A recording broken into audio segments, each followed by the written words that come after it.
Agora estou em Oni no Sesshin, só que chama Oni no Sesshin. Traduzindo, toalete do diabo. É isso mesmo, pessoal.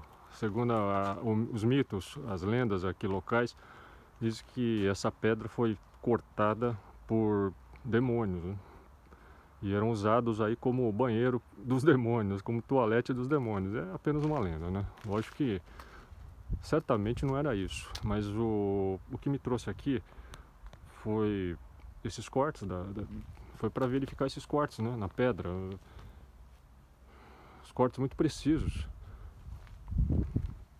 e que também lembram muito os outros monumentos megalíticos que nós já vimos, onde eu já estive. O monumento de Masuda no Yofune, por exemplo, com cortes muito semelhantes, e Shino-Hoden, embora fique em Hyogo, bem distante daqui.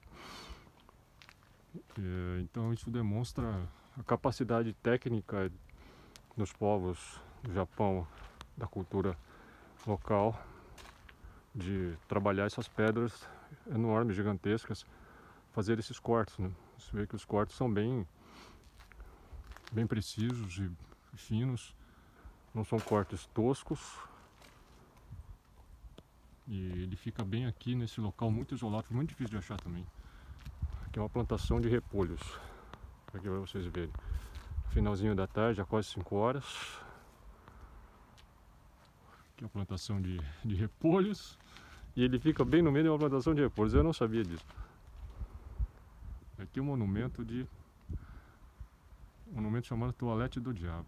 Muito curioso, né, gente? Seria só para registrar mais essa peculiaridade. E é isso daí, gente. Até mais. Oni no Sesshin e Oni no Manaita, monumentos megalíticos do diabo para fatiarem e digerirem viajantes. A lenda diz que nessa região rural de Asuka, em Nara, cercada de plantações, viviam demônios Oni, gigantes, que confundiam os viajantes, fazendo descer sobre eles uma névoa, para em seguida os capturarem, os fatiarem sobre a pedra Oni no Manaita, ou tábua de corte do diabo, e os devorarem. Mais tarde, com o estômago cheio e depois de terem feito a digestão, aliviavam suas necessidades no megálito Oni no Sesshin, que em japonês significa literalmente banheiro do diabo. Lendas à parte, a arqueologia oficial explica que o megálito é parte da câmara de pedra de um Kofun, túmulo antigo do período tardio, última metade do século VII, do período Asuka, que perdeu seu monte de terra que a revestia. Em sua forma completa, a câmara de pedra teria consistido em 3 grandes peças de granito, a seção da base, a tampa e o portal, finamente trabalhados.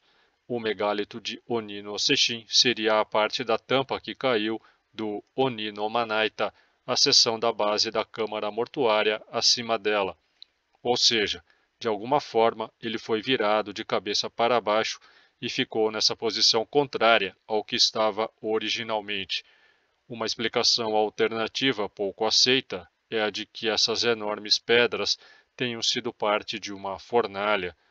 Estas são as únicas informações disponíveis sobre o banheiro do diabo, e ninguém consegue explicar como os megálitos foram esculpidos ou movidos. Note que os cortes são esmerados e precisos, à semelhança dos que eram feitos pelos incas e pelos egípcios, apenas para citar essas duas grandes civilizações. Com que ferramentas seus artífices cortaram o granito como se fosse manteiga?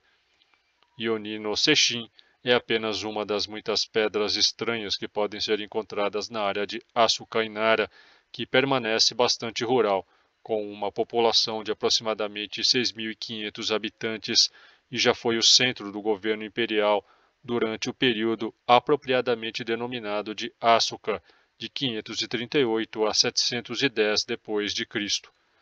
Apenas uma extrapolação final.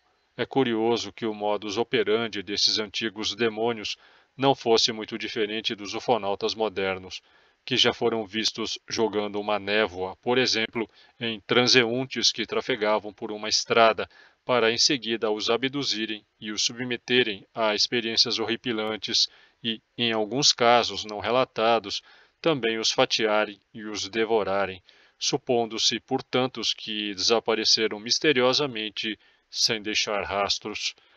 Você pode ler esta matéria completa em meu Patreon. Torne-se meu patrono e tenha acesso a centenas de conteúdos exclusivos.